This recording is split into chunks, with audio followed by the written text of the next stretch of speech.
Hello, good day. Welcome to the third lecture of Mathematics in the Modern World, Number Patterns. In the previous lecture, we discussed about the geometric patterns in nature and the patterns of change. Take note that it is important for you to recognize patterns in nature so that you will be able to predict what comes after. Now, we are going to move to numeric patterns that obviously more mathematical than geometric patterns and the patterns of change. A sequence or a progression is an ordered set of numbers that can take the form of any of the common types of sequence or nothing at all. These are the four common sequence types that we are going to discuss today: the Fibonacci sequence, arithmetic, geometric, and harmonic. Take note that a series is the sum of the elements of a sequence. These are two different things. So what does it mean?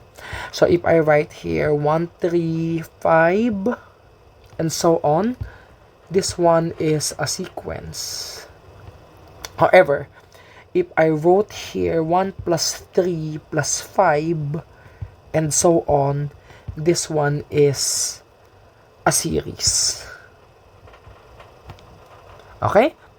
Let us tackle first Fibonacci sequence. Here in this subtopic, we'll discuss the Fibonacci sequence, Fibonacci spiral, and the golden ratio. The Fibonacci sequence is attributed to Fibonacci, also known as Leonardo of Pisa. He was an Italian mathematician known for his mathematical works, including the sequence and the spiral named after him. The Fibonacci sequence later has been used in architecture and stock investment, to mention a few. So you may look up Fibonacci retracement on the internet for you to see for yourselves. Now, what is a Fibonacci sequence? Before anything else, let's talk about the history of the sequence. Fibonacci considered the growth of idealized and biologically unrealistic rabbit population. Again let's emphasize this: biologically unrealistic, so it doesn't happen in real life. These are the assumptions. First assumption: a single newly born pair, one male and one female, are put in a field. Number 2, rabbits can mate at the age of 1 month, so at the end of the second month, a female can produce another pair of rabbits. Again, this one is biologically unrealistic. Third assumption: rabbits never die and they produce consistently one male and one female offspring forever. To illustrate that, ito yung unang-una. So this one is the first pair, one male and one female. And then sa February, mature na sila. So sa March, manganak na sila. Meron na silang anak. One male and one female as well. Ito sila. And then after that, manganganak ulit sila sa April na. And dito naman sa pangalawang buwan nitong una nilang anak, magiging adult muna, no? And then here, magkakaroon na sila ng anak. Tas dito may anak na naman sila, and so on and so forth. So that's the assumption of the Fibonacci sequence. Now, Fibonacci posed: how many pairs of rabbit will there be in a year given this kind of scenario? The Fibonacci sequence exhibits the sum of two consecutive terms gives the succeeding terms. In other references, the sequence starts at 0, but since Fibonacci used rabbits, a natural object, it starts with 1. Okay, so take note that the numbers here represent pairs of rabbits, hindi individual, ha? So this one pair, 1 pair, 2 pairs, 3 pairs, 5 pairs, 8 pairs, 13 pairs, and so on. Now, paano nako-compute yung Fibonacci sequence? So take note that this one 1 plus 1 is 2, 2 plus 1, 3, 2 plus 3, 5, 3 plus 5, 8, 5 plus 8, 13, and so on. So you just simply add the consecutive terms to get the next term. Going back, how many pairs of rabbits will there be in a year? So let's answer that question. So, January, pwede natin isulat, no? Okay, so January, you have 1 pair. February, 1 pair. March, 2 pairs of rabbits.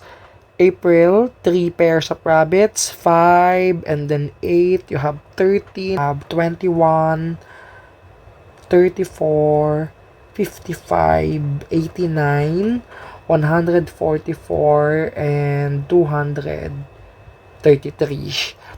Okay, to answer the question, how many rabbits will there be in a year? So, in January next year, there will be 233 pairs. Next question, how many female rabbits? Of course, 233 din.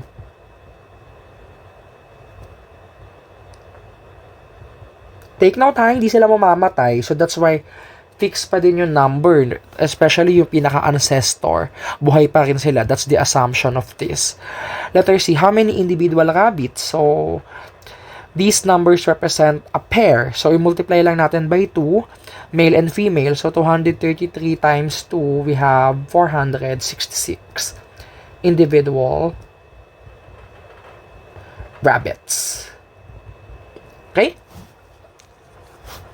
Now, the Fibonacci sequence can be illustrated as a spiral with squares whose length of the sides represents the numbers in the sequence.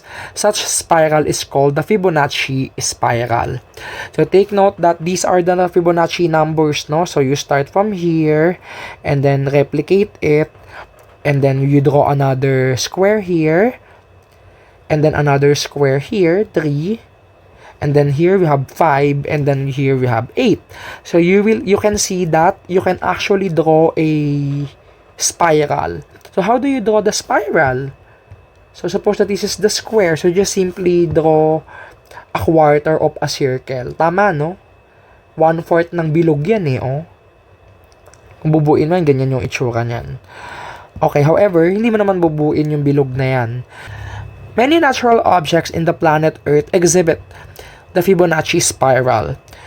Hurricanes, galaxies, and then here we have the what we call Nautilus shell.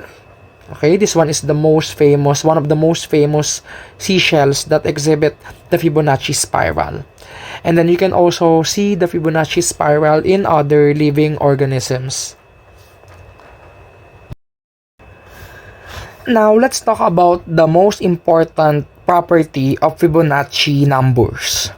Two quantities A and B, where B is greater than A, are in the golden ratio if the ratio of the quantities is equal to the ratio of their sum and the larger quantity.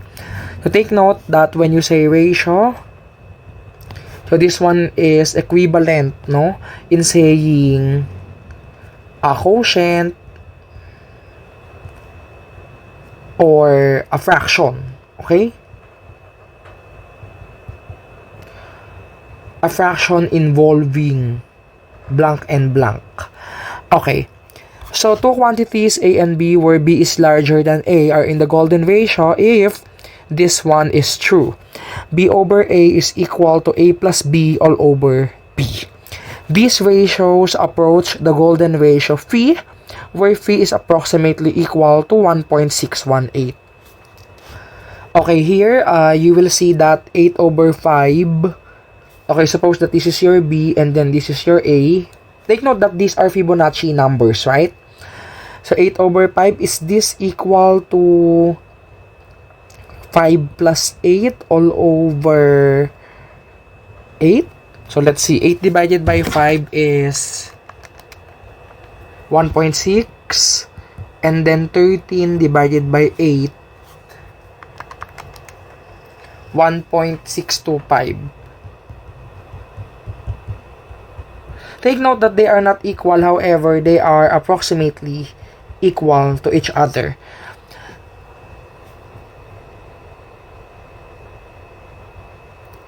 Take note that both of them, 1.6 and 1.625, they both approach the golden ratio 1.618.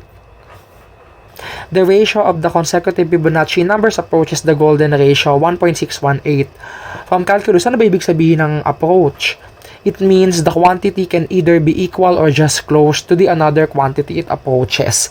In this case, eto, it's just simply just close to the another quantity it approaches. Okay, so let us get the ratio of the consecutive Fibonacci numbers. 2 over 1, 2. Divide lang natin. 3 divided by 2, 1.5. 5 over 3, you have 1.67. 8 divided by 5, you have 1.6. 13 divided by 8, 1.625.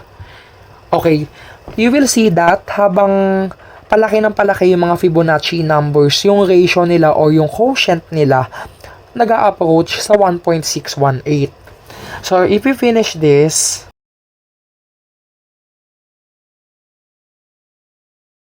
ayan, you will see here that the ratio of the consecutive Fibonacci numbers indeed approach the golden ratio, 1.618. Ano susunod dito? What's the next ratio that you can use? 2584 divided by 1597. This one is also equal to 1.618, rounded off. So now you will see that the Fibonacci numbers, the ratio of Fibonacci numbers, consecutive Fibonacci numbers, approach the golden ratio. Now, what is the importance of the golden ratio? In architecture, there are many structures that exhibit the golden ratio. For example, this structure, and also Mona Lisa.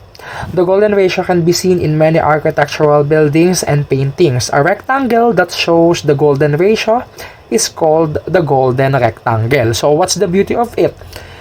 You can just draw. You can draw a spiral inside it. For example, For example, this one. So, you start from, saan ka magsisimula dito? Here. Diba? Ayan, no? We can draw a spiral. Okay? Actually, our faces, human faces, can also be judged if it exhibits the golden ratio. Now, let us check whether the following paper sizes are golden rectangles or just simply approximately golden rectangles. Okay. Let us get it using B over A and the other one using A plus B all over B. Okay, here, ang gawin natin, ito yung A, yung first dimension, and then yung B yung isa. Okay, here, let us have 11 divided by 8. So, this one is 1.375. Okay, the other one, 8 plus 11 all over 11. You have 19 over 11. So, 1.7273. The answer is no.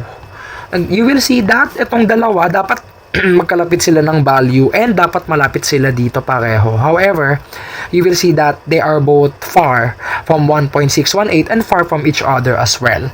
Next, long bond paper. So, ibig sabihin, yung short bond paper letter, hindi ka makakapag-drawing ng spiral dyan. For the folio, long bond paper, so you have 13 divided by 8, 1.625, and then using the other formula for the golden ratio, 8 plus 13 all over 13, you have 21 over 13, 1.6154. Okay, this one, fair enough, malapit-lapit dito sa 1.618, so the answer is yes. So, ibig sabihin, yung long bond paper, pwede kang makapag-drawing ng approximately Fibonacci spiral. Okay, for the next types of papers, I want you to do this as your exercise. Alright, so let us solve this problem. This one is a geometric problem, no? Donette, an architect, wants to design a rectangular swimming pool that forms a golden rectangle. If the width of the pool is 30 feet, what should be the length? Okay, let us illustrate it just for us to visualize, no? Rectangle. Alright, so the given is the width, 30 feet. And then yung length yung hinahanap natin. Let length be greater than the width. So, of course, mas mahaba yung length. Okay. Now, for it to be a golden rectangle, pwede natin gamitin yung B over A or A plus B all over B. Bahala ka. Mas madali yung B over A. So, take note that your golden ratio is equal to the length divided by the width. Okay, para maging golden rectangle, no? So, your phi is 1.618 equals L over, wala kang L. L is missing. L over 30. Okay, performing cross multiplication, we have L equals 30 times 1.618. So, now, the length should be 48.54 feet. So again, what is the purpose of making the swimming pool a golden rectangle? For the aesthetic. Okay, actually pwedeng maging functional din yan. Pwedeng yung mga inner, di ba yung itsura kasi ng golden rectangle ay, for example, this. Ayan o, di ba makakapag-construct ka ng ganyan. So, ito pwedeng gawin mong iba yung kanyang lalim. Tapos, ito iba din yung lalim. Ito iba yung lalim. Ito iba yung lalim. Pwedeng ganun yung gawin mo. So, that's why many architectural structures consider the golden rectangle and the golden ratio.